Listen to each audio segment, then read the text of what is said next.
បងប្អូនដែលចង់ញ៉ាំតារ៉េណាជាពិសេសអ្នកសៀមរាបយើងណាគឺដឹងតែត្រូវចាត់ហើយហើយមិនបាច់ទៅណាឆ្ងាយទៀតទេដោយសារតែខេត្តនេះសៀមរាបយើងគឺចំការតារ៉េចាប់ផ្ដើមដល់ខេត្តទុំដល់អីហើយនេះគឺជាចំការនៅខាងរុនត្អែកអ្នកនរគ្នាក៏ចាប់ផ្ដើមប្រមូលផលហើយនៅសៀមរាបយើងមានតារ៉េញ៉ាំហើយនៅជាការរុនត្អែកហើយចំការតារ៉េរបស់គាត់ហ្នឹងគឺធំខ្លាំងមែនទែនអ្នកនរគ្នាបើនិយាយពីផ្លែវិញគឺម្ដងច្រើនខ្លាំងមែនទែនគឺផ្លែតាំងពីគល់រហូតដល់ចុងហើយដើមរបស់គេហ្នឹងគឺទៀបល្អមែនទែនអ្នកនរគ្នាដែលងាយស្រួលដល់ម្ចាស់គាត់ក្នុងការប្រមូលផលផងដែរហើយពួកខ្ញុំទៅហ្នឹងក៏បានសាររសជាតិតារ៉េគាត់ដែរអ្នកនរគ្នាគឺទំនងមែនទែន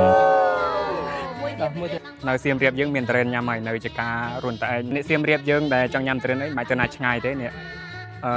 ចង់និយាយថាឈ្ងុយឆ្នាំនេះគឺលើកដំបូងហើយខ្ញុំបានមកសាកតារ៉េដល់ជាការគាត់ទទួលតែម្ដងឈ្ងុយ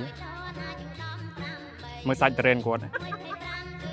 ចឹងហើយបើសិនជាបងប្អូនតគ្នាចង់ញ៉ាំអីអាចត្រូវទិញនៅចង្ការគាត់ទាល់តែម្ដងគឺនៅខាងទឹកដីរុនត្អែកណាប៉ុន្តែបើនិយាយពីភ្ញៀវទៅទិញតារ៉េនគាត់វិញគឺច្រើនខ្លាំងមែនតើអ្នកតគ្នាថ្ងៃដែលខ្ញុំទៅហ្នឹងគឺឃើញមានបងប្អូនគាត់ទៅទិញច្រើនមែនតើអញ្ចឹងបើសិនជាបងប្អូនតគ្នាចង់ញ៉ាំអីទៅតែឆាប់ទៅបន្តិចព្រោះអីខ្លាចតារ៉េនរបស់គាត់ហ្នឹងគឺអស់អញ្ចឹងជាពិសេសគាត់ថានៅថ្ងៃសៅរ៍ថ្ងៃអាទិត្យចុងសប្តាហ៍អីអញ្ចឹងគឺបងប្អូនទៅច្រើនខ្លាំងមែនតើគាត់ថាសឹងតែរកតារ៉េនលក់ឲ្យគេអត់បានទេហើយវីដេអូរបស់ខ្ញុំគឺមានតែប៉ុណ្្នឹងឯងចាំជួបគ្នានៅវីដេអូក្រោយទៀតបាយបាយ